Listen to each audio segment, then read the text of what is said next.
नमस्कार बंधुरा आमी सुमी दे आमादेर बांगाली रान्नाघरे आपनादेर स्वागत।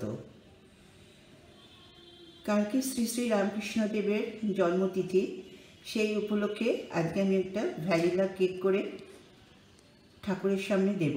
ताई जोन्नो आमी आजके आपनादेर सामने सेई केकटा करे देखाते चाई। ता एर जोन्नो आमार लागছে हाफ कप टक दई, 1 कप चीनी, दूध যতটা লাগবে ততটা দেব, দুধটা ওই জন্য মাপটা বললাম না। আর লাগছে হাফ টিস্পুন খাবার সোডা আর 1 টিস্পুন বেকিং পাউডার আর ভ্যানিলা এসেন্স 2-3 ফোঁটা দেব। আর ময়দা লাগছে 125 গ্রাম আর 100 বাটার দেখতেই পাচ্ছেন। আর লাগবে ড্রাই ফ্রুটস। তাহলে চলুন যাই ঠাকুরের জন্য আজকে আমি ভ্যানিলা এসেন্স দিয়ে তৈরি করব ভ্যানিলা স্পঞ্জ কেক। তাহলে কিভাবে স্পঞ্জ কেকটা করছি এবার আপনাদের সামনে দেখাবো।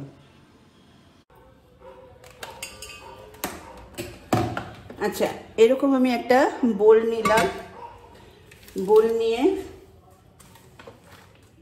প্রথমে বাটারটা দেব।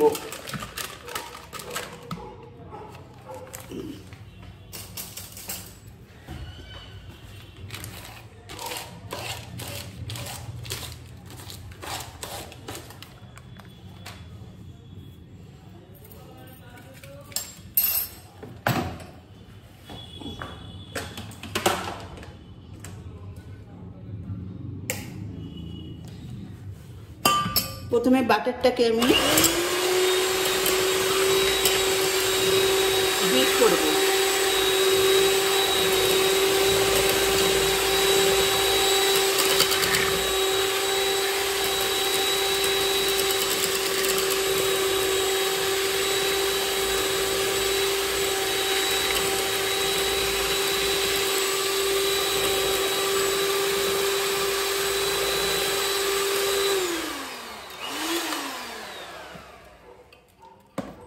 আপনারা বাটারের বদলে 100 গ্রাম তেলও দিতে পারেন, সাদা তেল।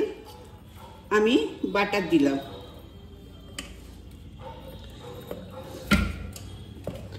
বাটারটা বিট করার পর আমি এতে টক দইটা দেব।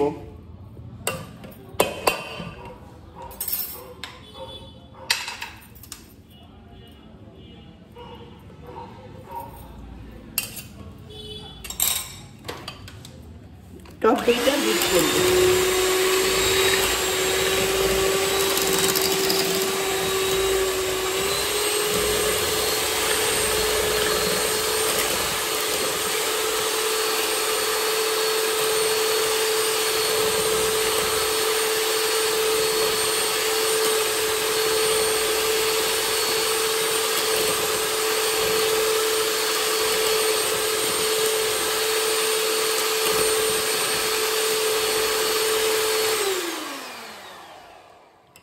টক দইটা বিট করলাম। এবার এতে আমি দেব 100 গ্রাম চিনি, যেটা আমি নিয়েছিলাম 1 কাপ চিনি, সেই চিনিটাকে আমি পেস্ট করে নিয়েছি। আপনারা বাজার থেকে কিনেও নিতে পারেন অথবা নিজেরা করেও নিতে পারেন। তাহলে এবার দেব চিনি।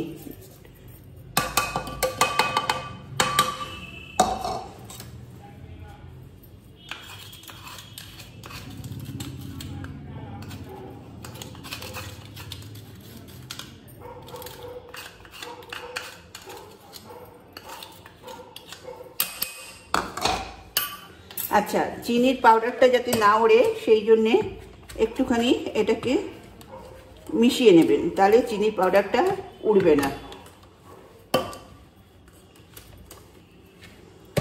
এবার এতে আমি একটু দুধ দেব।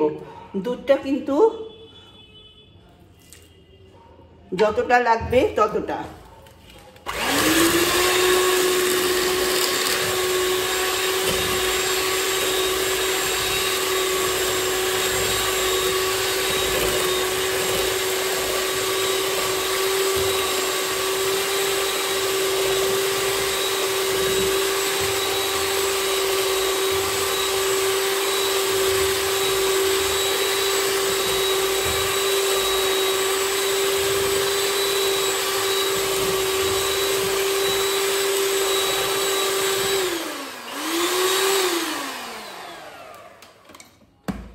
ওইদিকে আমি ওটিজিটা প্রিহিট করতে বসিয়ে দিই।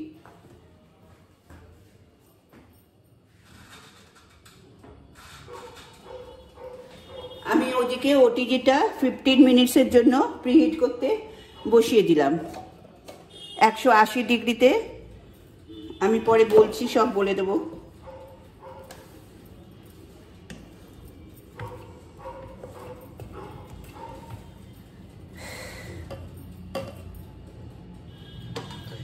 আচ্ছা, আমার বিট করা এটা হয়ে গেছে। তাহলে এতে চিনি পড়েছে, মাখন পড়েছে, আর টক দই পড়েছে। এবার এতে আমি নেব 125 গ্রাম ময়দা। এই ময়দার সাথেই আমি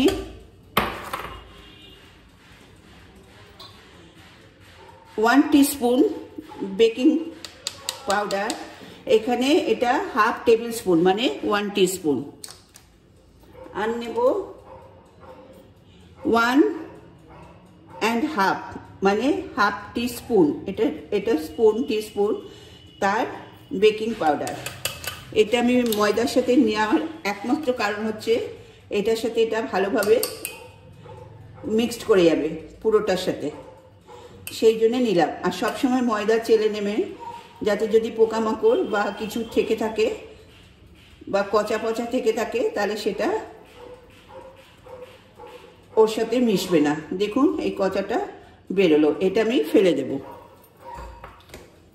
আচ্ছা, এবার এটা আমি যখন বিট করব তখন কিন্তু আর ওটা দিয়ে করছি না, এটা দিয়ে মেখে নিচ্ছি।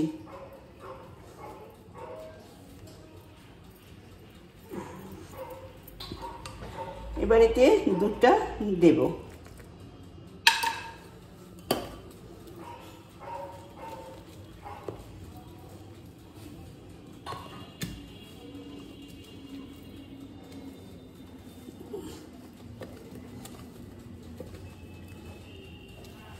আপনারা ময়দাটা একটু একটু করেও দিতে পারেন, অথবা একসাথেও দিতে পারেন। তাহলে এখানে আমি দিয়েছিলাম 1/3-এরও কম দুধ ছিল, সেই দুধটা আমার পুরোটাই লেগে গেল।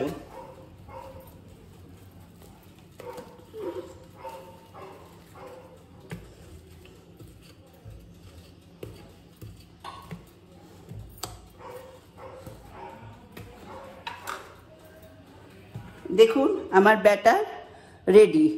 এইবার আমি এইরকম একটা সিলিকন পাত্র নেব, তার মধ্যে দিয়ে ব্যাটারটাকে ঢালবো। তাহলে এটা ঢেলে আমি ওটিজির কাছে যাচ্ছি। সিলিকন যেহেতু, সেহেতু এতে আর কিছু মাখাতে হবে না। যদি আপনারা অ্যালুমিনিয়াম নেন তাহলে তেল মাখাবেন, তার উপরে ময়দা ছড়িয়ে দেবেন, তার উপরে বাটার পেপার দিতে পারেন, অথবা 4 সাইজের যে পেপারগুলো আছে ওই পেপার দিয়েও বসাতে পারেন। যেহেতু এটা সিলিকন, এটাতে কিছু লাগে না। তাহলে চলুন যাই ওটিজির কাছে। তাহলে আমার আর 2 মিনিট বাকি আছে। আর এইটা ব্যাটারটা রেডি।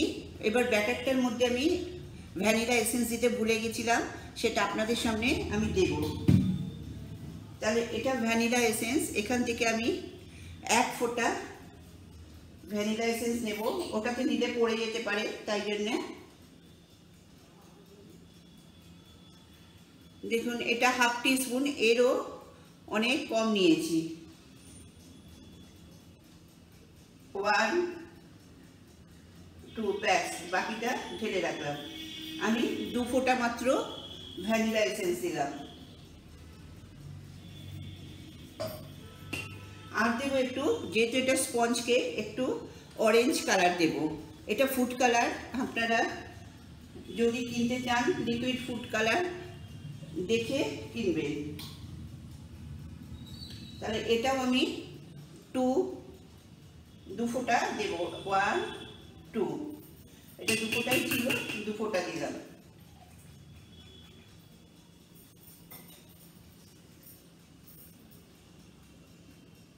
এবার এটাকে আমি মিশিয়ে নেব।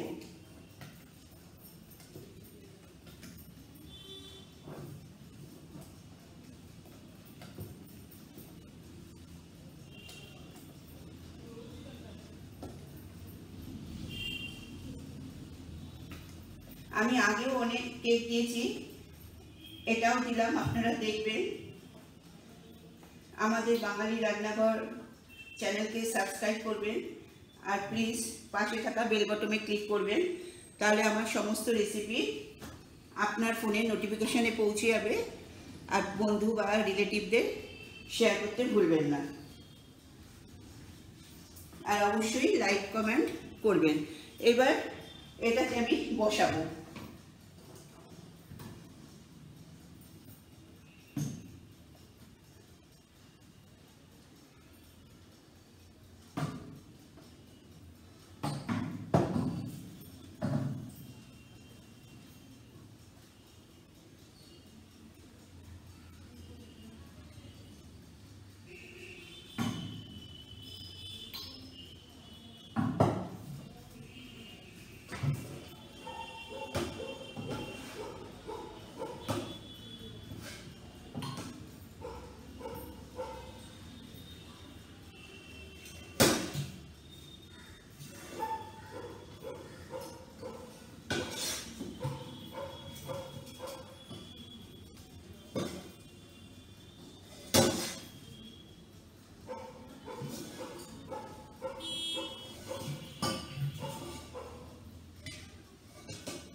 এবার এটাকে আমি, যাতে এর ভেতরে এয়ার বাবল না জমে, সেই জন্যে এয়ার টাইট করে নিচ্ছি। জোরে জোরে করবেন যাতে এর ভেতরে এয়ার না ঢুকে থাকে, ঢুকে থাকলে বাবলের মতো ফুটে উঠবে। আচ্ছা,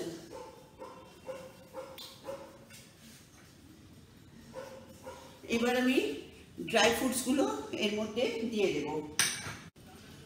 দেখুন আমার প্রিহিট হয়ে গেছে। এবার এটা আমি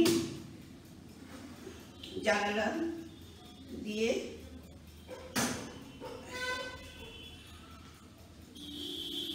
আমি এটা বসিয়ে দিলাম। দিয়ে এখানে 190 আছে, আমি 180-তে দিলাম। আর এইখানে আমি 40 মিনিটস দিলাম। আপনারা যদি মাইক্রোওভেনে করেন তাহলে কনভেকশনে 180-তে আগে 5 মিনিট প্রিহিট করে নেবেন, তারপরে 30 মিনিট বা 40 মিনিটস টাইম দেবেন। তাহলে আমি 30 মিনিটস 40 মিনিটস বাদে আপনাদের কাছে এসে দেখাচ্ছি কেকটা রেডি হলো কিনা। আমি 40 মিনিট বাদে ফিরে এলাম, আর 1 সেকেন্ড মতো আছে। এইবার একটা কাঠি বা ছুরি নিয়ে দেখবো কেকটা হয়েছে কিনা।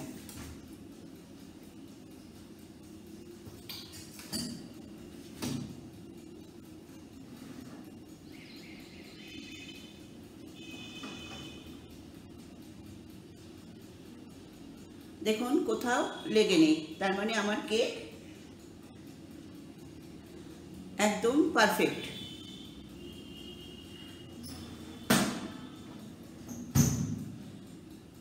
তাহলে ঠিক 40 মিনিটসই লাগলো আমার কেকটা হতে। তাহলে এবার এটা আমি বন্ধ করে দেব, দিয়ে আপনাদের সামনে প্রেজেন্ট করব। আর 1 মিনিট আছে, বন্ধ হয়ে যাক নিজে থেকে। তাহলে প্লিজ আমার রেসিপি যদি আপনাদের ভালো লাগে, আমাদের বাঙালি রান্নাঘর চ্যানেলকে সাবস্ক্রাইব করবেন, আর পাশে থাকা বেল বাটনে ক্লিক করবেন, তাহলে আমার সমস্ত রেসিপি আপনার ফোনের নোটিফিকেশনে পৌঁছে যাবে। তাহলে শ্রী শ্রী রামকৃষ্ণ দেবের জন্মতিথি উপলক্ষে আমি এই কেকটা বানালাম।